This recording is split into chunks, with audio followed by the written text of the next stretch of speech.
Hey guys, so I want to go over how to get quicker foot contacts. So in a previous video, I went over how to get faster, and one of the key ways was quicker foot contacts. And I know a lot of my athletes always ask questions of why we're doing certain drills in their training program, and I believe it's important to explain everything. So I'm sure you guys have a few similar questions as well about your training program. So for those that don't know me, my name's Fallon Headings. I'm a physical therapist and a track and field performance coach. So let's get started. So how to get quicker feet. So essentially there's 3 phases of how to be quicker on your feet. And there's 3 phases of where you can improve in each phase through different drills and exercises in your training program and in your strength and conditioning area. So when you hit the ground, there's 3 phases. Your first one is your eccentric phase. So your eccentric phase is you slowly lowering to the ground. So essentially when you hit the ground, you have to absorb the force and be able to slowly stop that. So when you hit the ground, your heel is probably a good inch or so off the ground. And what you have to do is slow that to be able to push off as quick as possible. So eccentric, you're slowing this down. And then you have an isometric phase. So an isometric phase is where you're kind of stopping. This is your stopping point. And hopefully as a sprinter, the heel isn't on the ground. A lot of times as they're new and they don't have great reactive ankle strength, your heel will hit the ground when you're sprinting, but hopefully, and the goal is to make sure this drops as little to the isometric phase. So you want this heel, when you hit the ground, to be as little of a drop to where you hold. And so we'll call this kind of hold.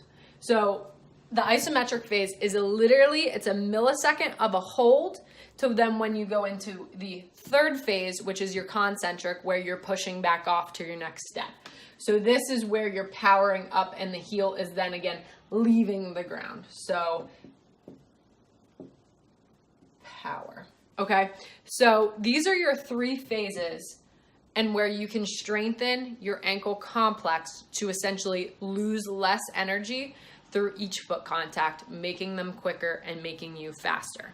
So you can make eccentric strengthening exercises for your ankles. You can make isometric strengthening exercises, and you can make concentric exercises for your ankle. So an example of a concentric exercise would be a calf raise.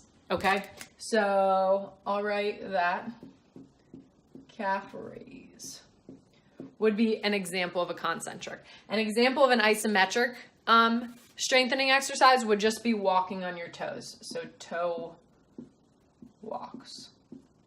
Because you are going at a much lower force and you're able to hold that isometric contraction through the walk. And then an eccentric would be kind of a negative calf raise, which if you're confused on what this is, you can look at other videos and figure out what a negative calf raise is. But essentially you are learning how to slowly control the force down to the ground and then going back into this. And then you can essentially add plyometrics to hold all 3 of these phases. So when you talk about a plyometric, you have each phase. You have an eccentric, an isometric, and a concentric phase for every plyometric you do. So when you do ankle plyometrics, like an ankle bound or an ankle pop is a super common phrase. I call them ankle pops. That is your plyometric of combining all 3 of these. So there's plenty more exercises than just these 4 exercises, but these are definitely my most common exercises for ankle strength and being able to improve your reactive ankle strength to make you quicker on your foot contacts and faster on the track. So if you guys have any questions about this, need more exercises, or have questions about these specific exercises, please put it in the comment section. If you've learned a lot from this video, share it, like it, subscribe to my page. And as always, happy training. See you guys.